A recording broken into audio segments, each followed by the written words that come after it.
andyan sila Sharon. Sharon Cuneta, sina Aden, sila Ate V. Ano yung nararamdaman mo ngayon na ang lalaki ng mga artista yung kasali sa Film Fest? Nakakatuwa kasi talagang alam mo yun, lumalaki na naman, bumabalik na naman yung mga pelikulang Pilipino. So nakakatuwa talaga na ito na ulit. Pero naniniwala ka na yung Film Fest ngayon tatangkilikin na? Sana, we'll pray. Diba? We'll pray. Just ba yung plano sa Pasko kasi may MMM? Plano namin sa Pasko, oo nga eh, kasi may parig, may pag-uusapan pa lang namin. So marami talagang adjustment kasi may Manila Film Festival kami na. So yan, super career natin po. Pag may time, sasayaw. Pag hindi, wala. Hindi, pero ina-anticipate na kasi dahil na dapat lagi may bago si Mark. Sana mapilit ko yung asawa ko sumayaw. Medyo andun pa siya sa, okay. Pipilitin ko. Anong kondisyon ito? Wala naman siyang kondisyon. Para Busy lang din talaga. Pero sabi ko, Dad, sana bigyan mo ako ng time to collab with you. Sabi niya, pero lagi siya nag-share ha?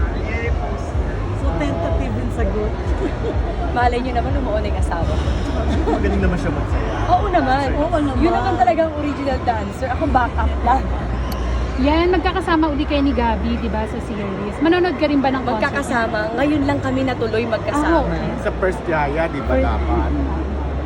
So magkakasama kayo, papanoorin mo din ba yung concert niyo? Sinabi niya sa akin, kung gusto ko daw invite niya ako, sabi ko, sure, why not? Bigyan daw niya akong ticket. Hindi natanong si Bobby na Kentina. Malapit ng December. Christmas wish!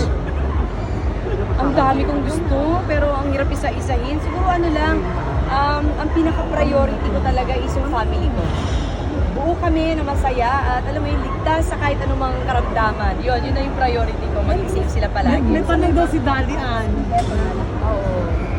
May tanong daw si Ate Dali. Tagal na. Nakalipat na pala. Sino nakakasama ko sa Star? Star movie din dong. Asawa ko po. Joros. Amigo. Yung mga cast, i-reveal namin yan soon. May title na. And then, Rewind. Rewind. and then ngayon yan, di ba parang open na yung mga kapamilya stars na nakakapagtrabaho na sa GMA. Sino pa sa tingin mo yung mga kapamilya stars na gusto mong makatrabaho? Ang dami nila. Lahat sila gusto ko makatrabaho. Sa next project mo, sino yung in mind talaga?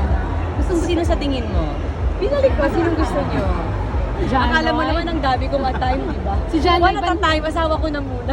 si John Lloyd ba nakatrabaho? Ito talaga. Ayos ka man. Yan, si John Lloyd hindi mo pa. Eh pag kahit naman anong gawin mo, hindi bibigay, hindi. Kung meron naman, meron. Kayo talaga mo nauudlot eh. Yan, si John Lloyd hindi mo pa naka-work. Oo nga, hindi pa. Oh.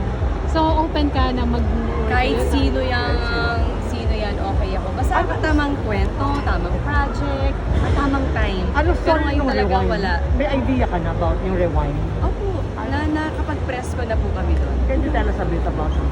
It's a little fantasy, drama, a little bit comedy, and Mag-asawa kayo dito. mag-asawa ko.